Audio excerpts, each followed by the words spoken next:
This is the story of a thought virus called critical theory, a virus of the mind that started in 1923 and became a full-fledged pandemic by 2020.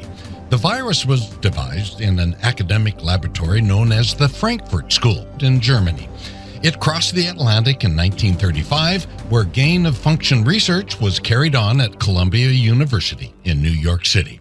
Over the years, critical theory spread to universities across America, from Harvard to the University of California, San Diego in the West. As always happens, a number of variants have spun off from the original virus. Critical race theory morphed in the 1970s and critical gender theory in the 90s. At the heart of all forms of critical theory, whether it's critical legal theory, critical pedagogy, or any other variant, is a seemingly noble goal: to liberate oppressed people groups from their oppressors. In critical race theory, the whites, specifically those of European descent, are the oppressors.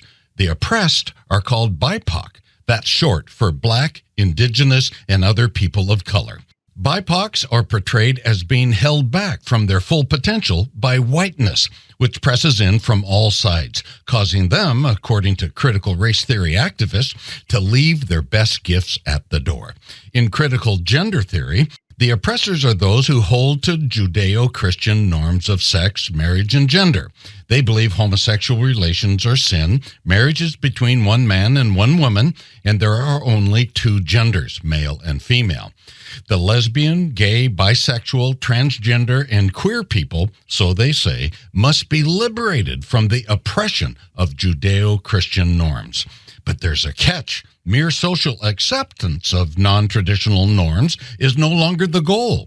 The ultimate goal now is eradication of the so-called oppressive Christian norms by canceling them.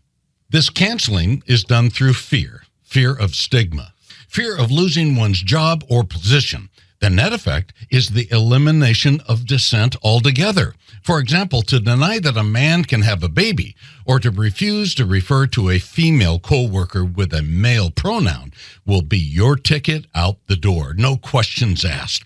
If someone is guilty of oppression, they have forfeited their right to speak.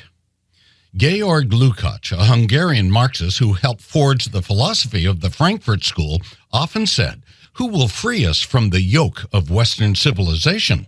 When Jesse Jackson and 500 students marched in Stanford in 1987 chanting, "Hey, hey, ho, ho, Western Civ has got to go," don't think it was just about a university class. Critical theory activists are on a mission to remove any feelings of abnormality among people who do not subscribe to the traditional norms of Western civilization. They are trying to set normal at a new temperature. That's what's happening right now. The virus has reached pandemic levels in K-12 schools, places of business, and government agencies. But be aware, no formal classes in critical theory are taught in these places. You don't have to teach a class called Critical Theory 101 to effectively spread the virus. The transmission is done through such positive-sounding topics as cultural competency, diversity, equity, inclusion, and social-emotional learning. Who could be against these things? You criticize them at your peril. That's the irony of it all. The first word in critical theory is critical, yet the criticism doesn't go both ways. Critical theory relentlessly and mercilessly criticizes those they say are oppressors. This makes it easy to cancel them. Every past white, European, or Christian sin is revisited and repeated again and again. They shame the oppressors, starting in elementary school.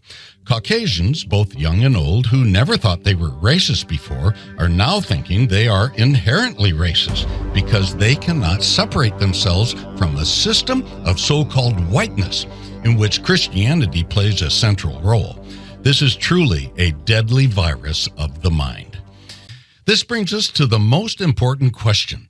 Is there a cure for the virus? Yes, there is.